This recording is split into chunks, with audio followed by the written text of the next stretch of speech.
Howdy folks. What we're going to do in this video is we're going to go over the Exam 2 review packet so that you can get ready for the second exam in Introduction to Statistics. So let's jump right into question number 1. Okay, question number 1 gives you 5 numbers and they are a population. So capital N is equal to 5. So that means the population, there's only 5 units in the population, and whatever thing is being measured, these are the values on that quality for these 5 units that are in the population. And the question says there's 10 possible samples of size 3. So if we were only to sample 3 of them, so this one, this one, this one, or this one, this one, this one, we could do that 10 different ways. So it says there will be 10 possible samples. And then they're all listed for you, all 10 of them. I'm not going to write them all here because this question is easier than you think. It says, what is the mean of all of the sample means? So what you could do is you could identify the mean of all 10 of these groups of 3. So you'd have a sample mean of those 3, the mean of those 3, the mean of those 3, and then you would have 10 means. You would have X bar 1, X bar 2, X bar 3, and then what you could do is add up all 10 of those numbers and then divide them by 10, and that would give you the mean of all the means. But I want to remind you that the mean of all the means is equal to the mean of the population. So really all you have to do to answer this question is add up these 5 numbers and divide by 5, and that'll give you the mean. So let's do that real quick. Got a scientific calculator here. So it's going to be 61 plus 57 plus 65 plus 48 plus 47. And if we divide by 5, we get mu is equal to 55.6. And what we'll say is it's actually mu of X bar. It's the mean of the population of all the sample means, and it's 55.6. Okay? Let's move on to number 2. All right, let's do question number 2. It says a population has a mu of 124. So that means the population mean is 124 with a standard error of 4.1. Standard error, that means sigma sub X bar is 4.1. And then it says, what's the probability that a sample will have a sample mean? So if we take a sample from this population, what is the likelihood or how many of the possible samples would have a mean that is larger than 130? And the way we would calculate this is basically a z probability, a z proportion. So we're going to do z is equal to X bar minus mu over standard error. And this is very similar to our previous formula from the last test. That was z equals x minus x bar over s. This is the same kind of thing, only instead of measuring observations, we're measuring means of samples. Okay? Instead of having a whole bunch of observations, we have a whole bunch of means of samples. Okay? All right, so here our z score is going to be, our x bar is 130, minus our mu is 124, over our standard error, which is 4.1. So I'll grab the calculator, and I'll do 130 minus 124. I put those in parentheses, then divided by 4.1, and I get a z score. Remember, I'm going to 2 decimal places on z scores, 1.46. So now all I have to do is look up 1.46 and turn that into a p-value, but I'm not done after that. In the z table, 1.46 is going to be 0.9279, 0.9279, and because it's a greater than, we're going to subtract it from 1. And so 1 minus 0.9279 is going to give us a final answer of p. The probability or the proportion is 0.0721. That's the answer to question number 2. Now we can do questions 3, 4, and 5 very similarly. Question 3 says a population has mu of 18 with a standard error of 1.3. What's the probability that a sample will have an x-bar less than 16? Less than 16. So we're going to do the same thing that we just did, only this is a less than question, so we don't have to subtract it from 1. X-bar is 16 minus mu, which is 18, divided by standard error, which is 1.3. Plug that in the calculator. It's going to be 16 minus 18 is negative 2, divided by 1.3 gives us negative 1.54. Negative 1.54. We will look up negative 1.54 in our z table. Negative 1.54 is 0.0618. That becomes P equals 0.0618. Confirm that again. Yep. And that is our answer to question number 3. The reason we stuck with the p-value, the reason we didn't change this, is because the question is asking less than. Less than questions, the answer that we get, that's the answer that we keep. Okay? All right, let's do question number 4 now. All right. I should have left that up there, but question number 4 says a population has a mean of 100. Population mean is 100. Has a standard error of 1.8. What is the probability that a sample from the population will have a mean? What's the probability that the mean of the sample will be between 98 and 99? 98 and 99. And to do this, we need 2 z-scores. We will need 2 z-scores, one for 98 and one for 99. So we'll do 98 minus 100 divided by 1.8. The other one will be 99 minus 100 divided by 1.8. And so now we'll need the calculator. Set this stuff down. 98 in parentheses minus 100, close parenthesis, divided by 1.8. And I get negative 1.11. And then for 99, I'll do parenthesis 99 minus 100, close parenthesis, divided by 1.8, and I get negative 0.56. I'm rounding to the second decimal place. So now I need to turn both of those into p-values. For here, the p-value at negative 1.11, going to the z table, is 0.1335. And then the p-value for this, for negative 0.56, is 0.2877. 0.2877. And now, because it's a between question, we're going to take the larger p-value and subtract the smaller p-value. So grab a calculator. I'll go 0.2877 minus 0.1335. And my final answer, my p-value for this question, is 0.1542. And that means that there's about a 15.42% chance that when we take a sample, that the mean of that sample will be between 98 and 99. Okay? All right, let's do question number 5 now. Question number 5 is very similar to this question. Question number 5 says, population where the mu is 53 and the standard error is 1.4. 53, 1.4. What is the probability that a sample will be between 55 and 57? So we need 2 z-scores. We need a z-score for 55. So we're going to do 55 minus mu, the 53, divided by the standard error, 1.4. The other z-score is going to be 57. 57 minus the mu, 53, divided by the standard error, 1.4. We're going to calculate both of these. Go 55 minus 53, enter, divided by 1.4, and I get 1.43. 1.43. And then down here, 57 minus 53, and then divided by 1.4, and I get 2.86. 2.86, and I got to turn both of them into a p-value from the z-table.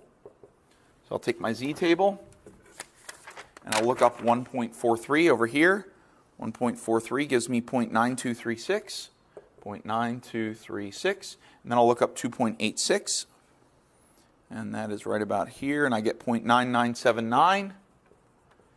And to find the probability between these two values, I will subtract them, larger minus smallest.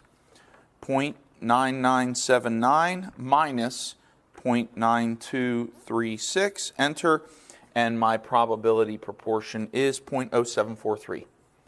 0.0743. And that means that there's about a 7.43% chance that when I take a sample from this population, that the mean of that sample will be between 55 and 57. Okay? All right, let's move on to questions 6 through 10. All right, questions 6 through 10 are asking us about, we have to calculate standard error and then do the same calculations that we did in questions 2 through 5. So question 6 says that a population of unknown shape has a mean of 71. So that means population mean, mu, is 71. And it has a standard deviation, that means sigma, of 4.6. All right? And it says there's two parts to this. What's the standard error if the sample size is 35? So if the sample size is 35, what is the standard error? Standard error is the standard deviation of all the possible sample means. So if we take a sample of 35, what would the standard deviation of all those possible samples mean? Well, our formula for standard error is going to be our population standard deviation. Whoops, that's not a very good sigma. It looks more like a 6. All right. Standard deviation over the square root of our sample size, right? All right, so what we're going to do here, so the standard error for the first part of part 6 is going to be equal to the standard deviation, 4.6, divided by the square root of the sample size, 35. We're going to do that in the calculator. So it's going to be 4.6 divided by the square root of 35. And our answer is, and we're going to go to 3 decimal places, 0.778. 0.778. All right, that's part A. Now part B says same information except what's the standard error if the sample size is 54? Well, if the sample size is 54, well now the standard error is going to be, that's an x bar, okay, sigma sub x bar, is going to be 4.6, the standard deviation, divided by the square root of the sample size, 54. So really, it's the same population, but we're taking a larger sample than this. And watch what happens to the standard error when the sample size goes up. 54, it's going to be 0.626, so 0.626. The standard error went down. See, the larger the sample size, the smaller your standard error. Okay? Now let's do question number 7. 7 is basically asking the same thing, only in question number 7, we're going to have a different population and different sample sizes. 7 says a population of unknown shape has a mean of 203 with a standard deviation of 5. Okay?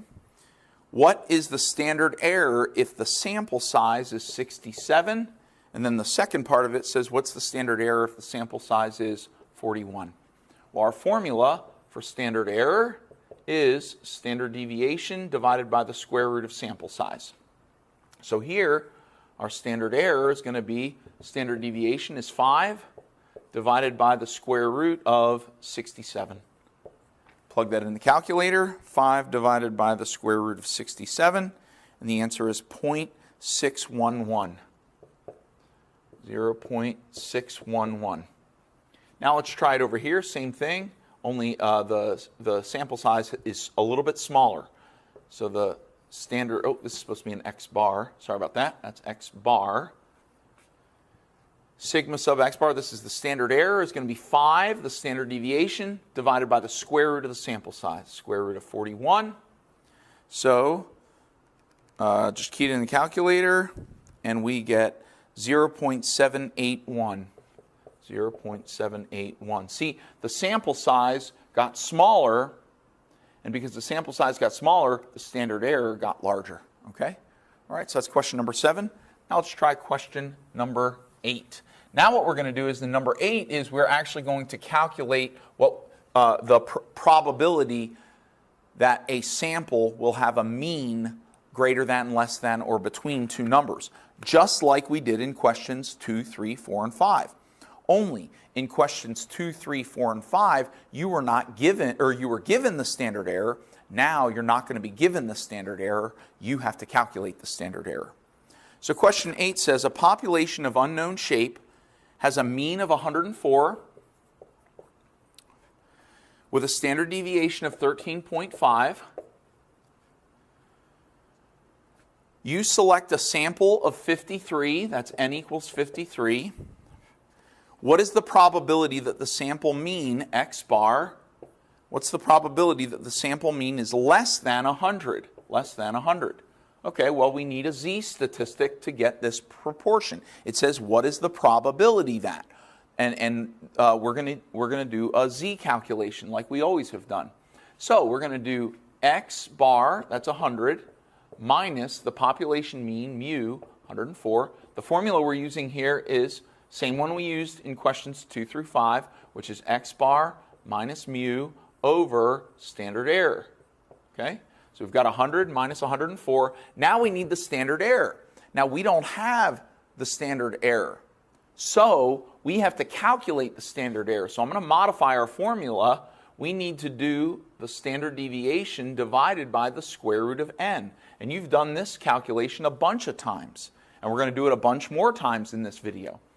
So now our standard deviation is 13.5 over the square root of the sample size, which is 53. And you've done calculations, like I said, you've done a bunch of these. I'm going to put parentheses here and here, parentheses here and here. And I'm going to do 100 minus 104 divided by parenthesis 13.5 divided by the square root of 53, close parenthesis, and I get negative 2.157. Negative 2.15, excuse me, this is a z statistic, so I need to go to 2 decimal places. Negative 2.16. Negative 2.16. Now, when I look that up in the z table, negative 2.16, that's going to give me a p-value. Negative 2.16 is 0.0154. 0.0154. And so that is our answer. And the reason we're sticking with this answer is because the question is asking, what is the probability that a mean will be less than? And we know that in the z table, all of these probability proportions are less than proportions, right? So it's about a 1.54% chance that you would take a sample of 53 and get a mean that is less than 100, okay? Let's do now question number 9, which is very similar. Question number 9 says, let's see here, let's erase some of this stuff. Okay, all right, same formula. It says a population of unknown shape has a mean of 28, with a standard deviation of 14.2. You select a sample of 38, so sample size is 38. What is the probability that the sample mean will be more than 31, greater than 31? So because this is a greater than, when we get our p-value, we're going to have to do 1 minus the p-value to get our answer. Okay? So here's our z formula. It's going to be x bar, which is 31, minus mu, 28, divided by standard deviation, 14.2, divided by the square root of the sample size, which is 38. So let's key that in the calculator. I'll put parentheses around these. Parenthesis 31 minus 28, close parenthesis, divided by parenthesis 14.2, divided by the square root of 38, and we get 1.30. 1.30. Oops, that's an 8. That's not a 0. Well, it's a 0 with a belt. 1.30. There we go. And let's look this up in our z table. 1.30. All right, 1.30, 0.9032. 0.9032. That is our p-value from that z-score. Now, this question is asking greater than, so we have to do 1 minus 0.9032, which gives us 0.0968. And that's our proportion. That's our probability that the sample mean will be larger than 31 when we take a sample of 38 from this population. Okay? All right, let's try question number 10 now. Question number 10. Now, at this point, you should be very good at calculating z-scores, and looking up p-values in the z-table. Okay? Question 10 says, a population of unknown shape has a mean of 151, with a standard deviation of 21.3. You select a sample of 44. That means n is equal to 44. What is the probability that the sample mean is between 145 and 150? Between 145 and 150. So we need two z calculations, a z-score for 145 and a z-score for 150. So we're going to do z equals 145 minus 151 divided by the standard deviation, 21.3, over the square root of the sample size, 44. Our other z-score is going to be 150 minus 151 over the standard deviation, 21.3, divided by the square root of the sample size, which is 44. Now I've got to calculate both of these in the calculator separately. So parenthesis, 145 minus 151 divided by, parenthesis, 21.3 divided by the square root of 44. And I get negative 1.87. Negative 1.87. Same thing down here. 150 minus 151 divided by 21.3 divided by the square root of 44, and I get negative 0.31. Negative 0.31. And I got to turn both of these into p-values. Let's find the p-values. Look these up in the z-table. Negative 1.87. 87 is 0.0307. 0.0307, and now negative 0.31, 0.3783, 3783, and because this is a, make sure, this is a between problem, we're going to do the larger p-value minus the smaller p-value. So 0.3783 minus 0.0307, and we get, our final answer is 0.3476. So there is a 34.76% chance that if you take a sample of 44 from this population, that the mean of that sample will be between 145 and 150. Okay? All right.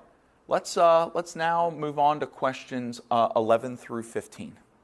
Okay, questions 11 through 15 are confidence intervals using the z-statistic. Okay, so we're going to do 5 confidence intervals here. It says the owner of a gas station would like to estimate the mean number of gallons of gasoline sold to customers. A random sample of 56 purchases, that means that the sample size is 56, reveals a mean of 13.2 gallons. That means the sample mean is 13.2. With a standard deviation of 4.6. Now, we're going to use the sample standard deviation here, S, because this is not the standard deviation of the population, it's the standard deviation of the sample that was taken, and that is 4.6. All right? And it says using a 95% level of confidence, 95% level of confidence, determine the confidence interval for mu.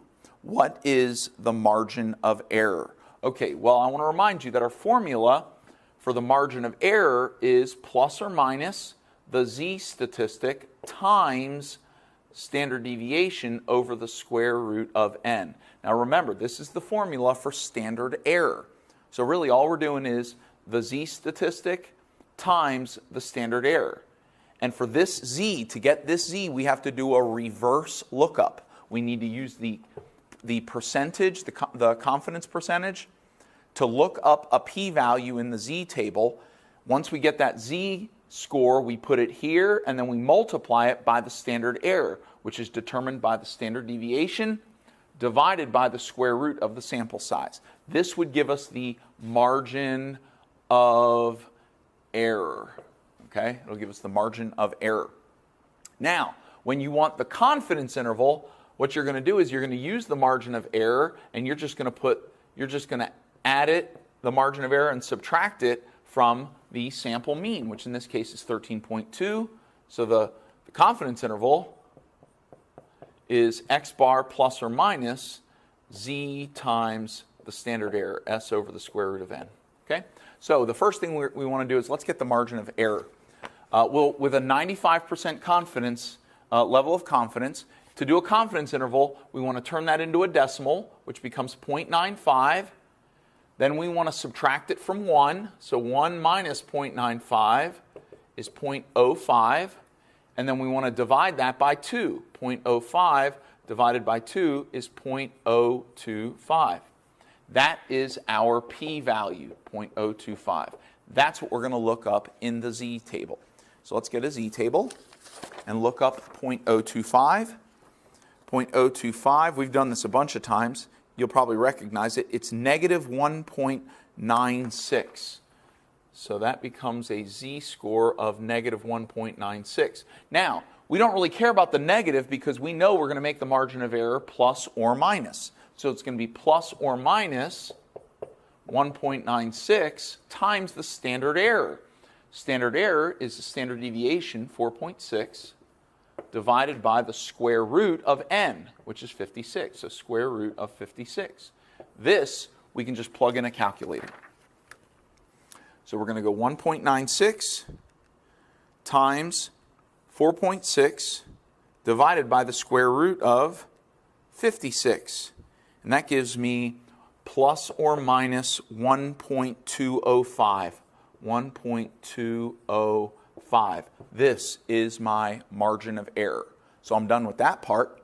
And now to get the confidence interval, I'll just take the mean, 13.2, and I'll do 13.2 plus or minus 1.205. All right, well, 13.2 minus 1.205 is 11.995. And then if I do 13.2 plus 1.205, I get 14.405. 14.405.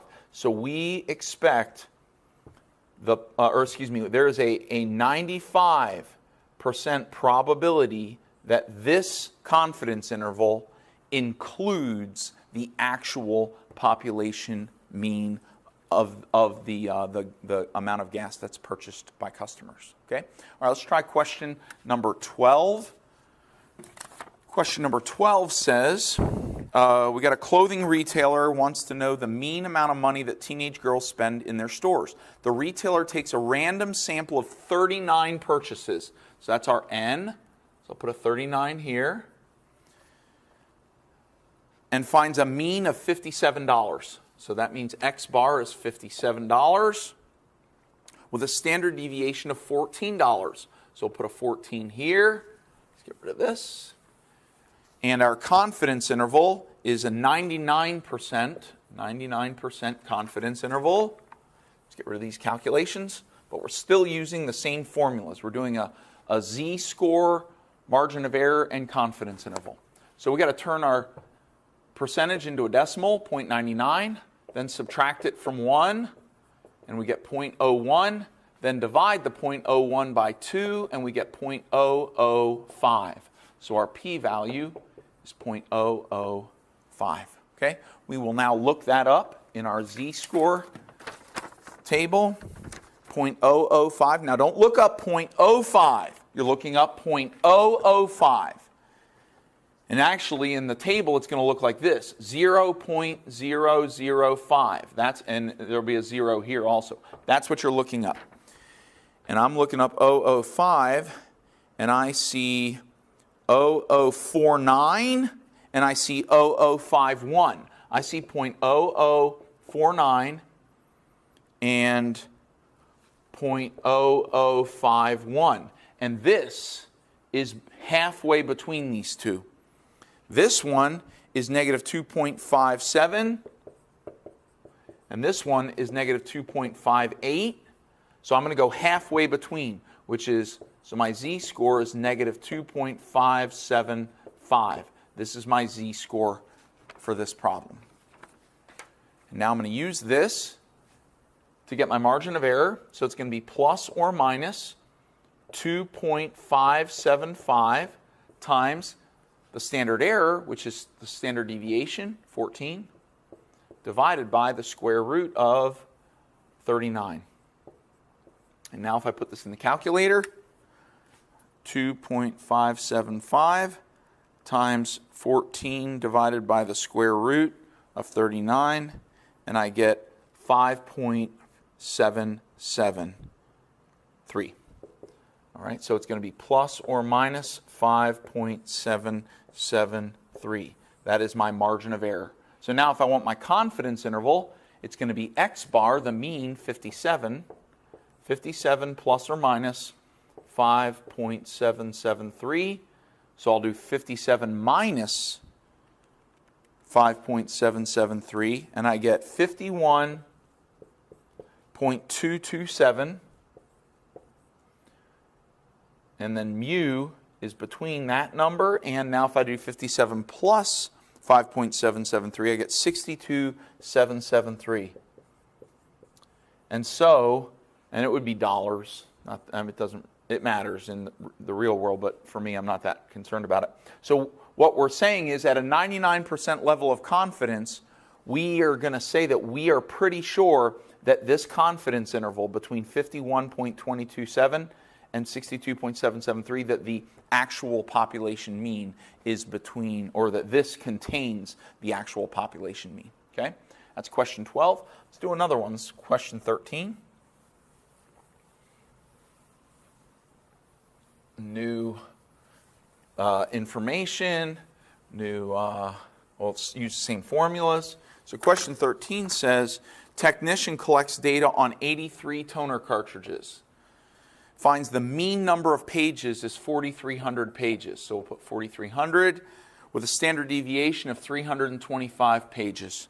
Using the 90% level of confidence, that's 90%, create a confidence interval, and what's the margin of error? So we've got to turn the 90% into 0.90, subtract it from 1. 1 minus 0.90 is 0.10. Divide 0.10 by 2, and we'll get 0.05. So our p-value that we're going to look up is 0.05. Grab our table, go to 0.05, and that is halfway between 0.0505 and 0.0495. And this one is 1.64, and this one is 1.65. Okay? So we're going to go halfway between, which is 1.645. And it's actually negative, so, but that doesn't matter because we're doing a plus or minus the z, right? So our z-score is negative 1.645. So our margin of error is going to be plus or minus 1.645 times the standard error, which is standard deviation 325, over the square root of the sample size, which is 83. And let's grab a calculator. So we'll have 1.645 times 325 divided by the square root of 83. And I get 58.683. 58.683. So, and that's going to be plus or minus. So this is our margin of error. And now, let's do the confidence interval. It's going to be 4,300 plus or minus 58.683. And so that's, if we subtract it, 4,300 minus 58.683, we get 4,241.317 is, well, mu, the population mean, we're hoping it's between this number and then 4,358.683. And this is our confidence interval right here. Okay, it's question 13. Now let's look at question 14. We're going to flip over to the next page. Oh, looks like I stapled it in a weird way. A researcher conducted a survey to determine the mean amount of money that regular smokers spend on cigarettes during the week. A sample of 53 revealed that the mean amount of money spent is $32, with a standard deviation of $8. It says that we're going to do a 98% confidence interval. So let's erase all this. All right, so we've got to turn 98% into decimal, 0.98. Subtract it from 1. 1 minus 0.98 is 0.02. And we'll divide 0.02 by 2, giving us 0.01. So the p-value we're looking up in the table is 0.01. All right, so let's grab that table. Look up 0.01. Well, I see 0.0099 and 0.0102, but 0.099 is closer, so my z-score is negative 2.33. So my z-score is negative 2.33. But we're going to do plus or minus 2.33. Plus or minus 2.33 times the standard error, which is the standard deviation, 8, over the square root of the sample size, 53. Square root of 53. And that is, I'm going to need a calculator for this, 2.33 times 8 divided by the square root of 53. And that's going to give us plus or minus 2.56. The next digit is 0, so we'll just put plus or minus 2.56. Now we want, that's our margin of error. Now we want the confidence interval, so we're going to go the sample mean plus or minus the margin of error. Sample mean is 32 plus or minus 2.56. So if we subtract 2.56, we get 29.44. And if we add 2.56, we get 34.56. And we'll say that mu is between these two numbers. We've got a 98% probability that our confidence interval here includes the actual population mean. Okay? All right, one more z-statistic confidence interval, and then we'll move on to the t-statistic after that. This question is very similar. It says another researcher conducted a survey to determine the same thing, the mean amount of money that regular smokers spend on cigarettes every week. They took another sample, this time 92 smokers, and they got a mean of 29, and they got a standard deviation of $9. And they're going to use, for this one, a 95% confidence interval. So we turn that into a decimal, 90.95. We do 1 minus 0.95. We get 0.05. Divide that, 0.05, by 2, and we get 0.025. And so now we're going to look up the p-value of 0.025. So our p is 0.025. Look that up in the z-table. 0.025, I think we did this already, is negative 1.96. Yep, we did this one already at some point, or well, we've done this probability, 1.96, but it's going to be plus or minus 1.96 times the standard error, which is the standard deviation, 9, divided by the square root of the sample size, square root of 92. If we put this in the calculator, we get 1.96 times 9 divided by the square root of 92. And that gives us 1.839. So it's plus or minus 1.839. And that is our margin of error, which we can now use with the sample mean to get the confidence interval. Sample mean, 29, plus or minus the margin of error, 1.839. So let's do 29 minus 1.839, and we get 27.161. And then we're going to add it, 29 plus 1.839, we get 30.839. And this is going to be mu is there's a 95% probability that this confidence interval that we have identified includes the actual population mean. Okay? All right, well, that was confidence intervals. Now let's move on to the T-statistic. All right, folks, we're going to do questions 16 to 20 in this one. Now, in order to do questions that require the T-statistic, you're going to need a T-table. Okay? Now, the first question, I think, only asks you to calculate or identify the T-statistic. It says, what is the value of the T-statistic when the sample size is 18? Okay, so sample size is 18. And the level of confidence is 99%. 99% level of confidence. Well, in order to identify a T-statistic on this table, you need two things. You need a p-value and you need a degrees of freedom. Degrees of freedom is along the left, the p-value is along the top. So, degrees of freedom is always equal to, if you want to know the degrees of freedom, it is n minus 1. And so in this case, if n is 18, 18 minus 1 is 17. So we have the degrees of freedom. Now we need the p-value. Now the cool thing about this table is that if you already know your confidence interval, the confidence percentage, you can look along the bottom and you'll see it says confidence level C. You can just go find your percentage, 99%, and it tells you what the p-value is. 99%, go all the way to the top. It says that the p-value is 0.005.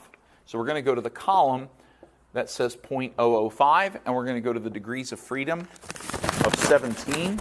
And so if we go to 0.005 and then go down, and along the side it says degrees of freedom, there's 17.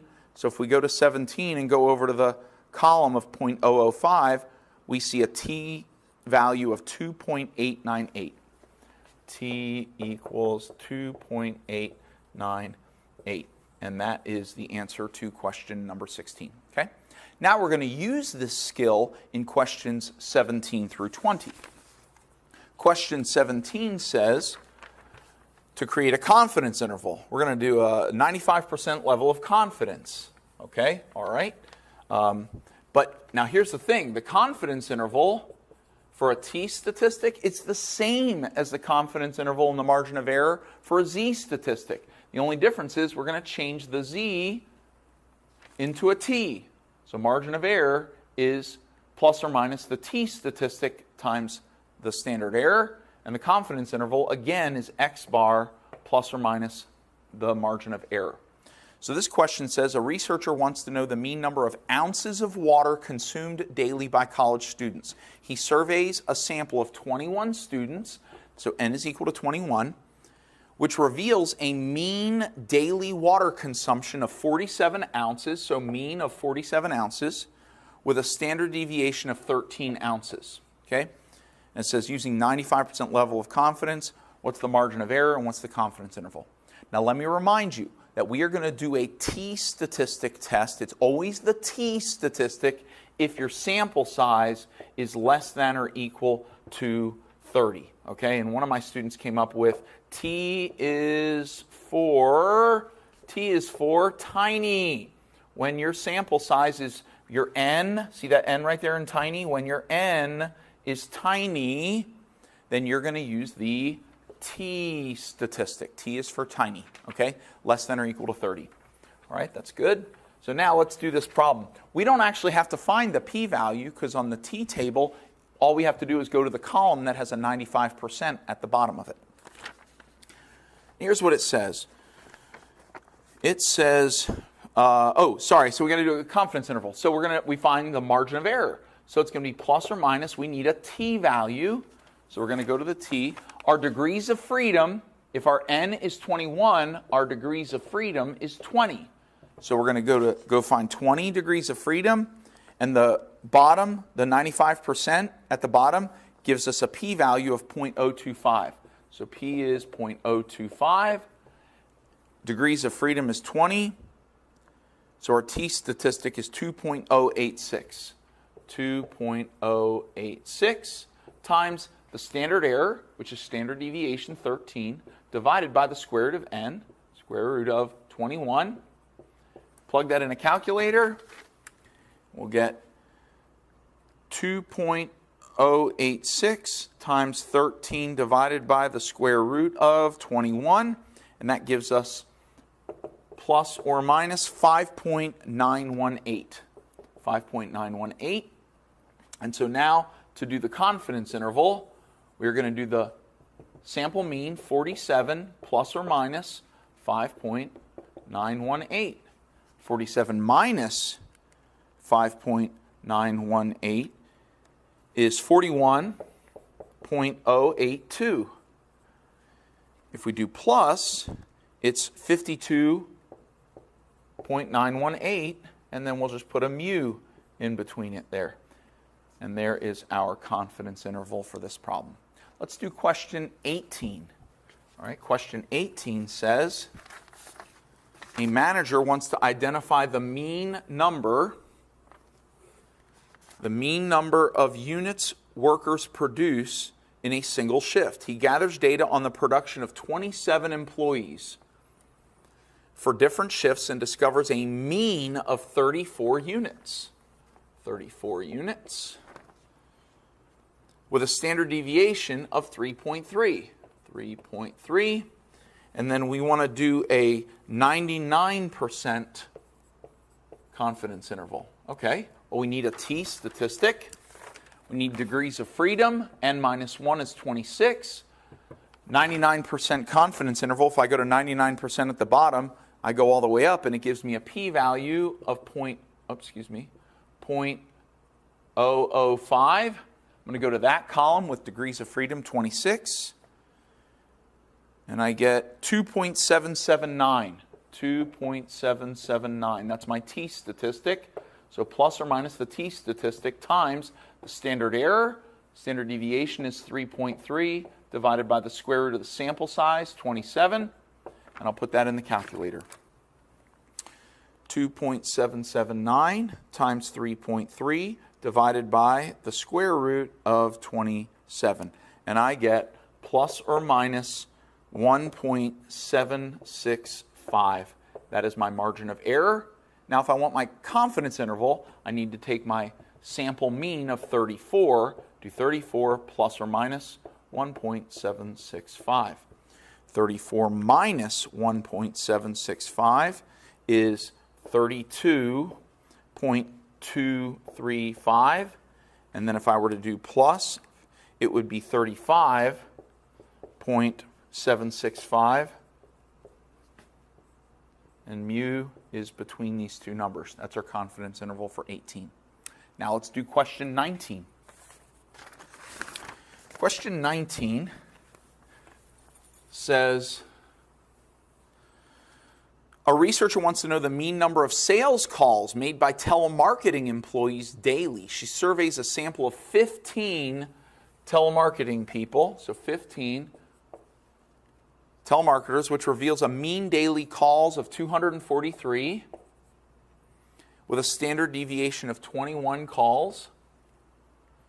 Using the 98% level of confidence, we want a confidence interval and a margin of error. Okay, well, the degrees of freedom is n minus 1, that's 14. Now we need a T-statistic. If it's a 98% confidence interval, if we go to the bottom of the T chart and go all the way to the top, it says P is equal to 0.01. So 14 degrees of freedom, 0.01 column, I see 2.624. 2.624. That is our T-statistic.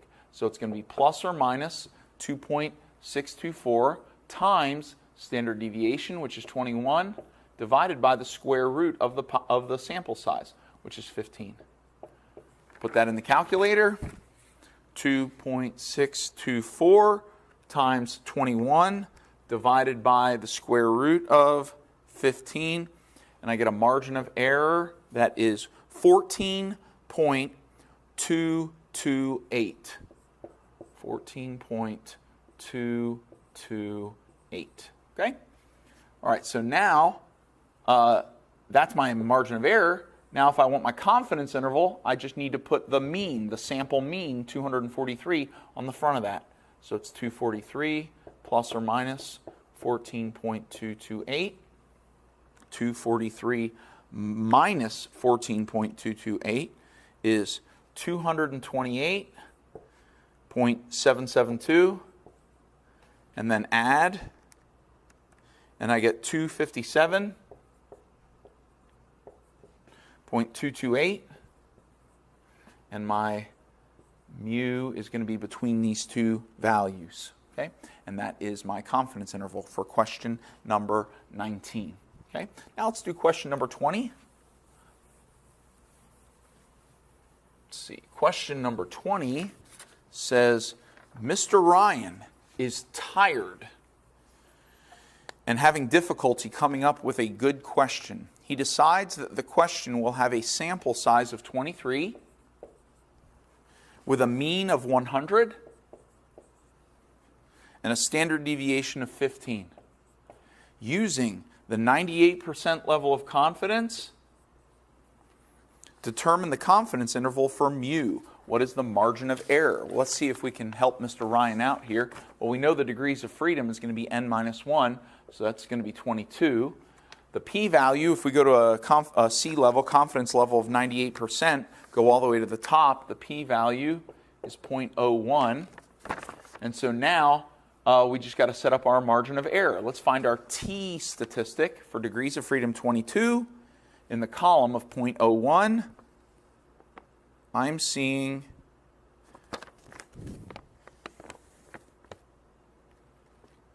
2.508.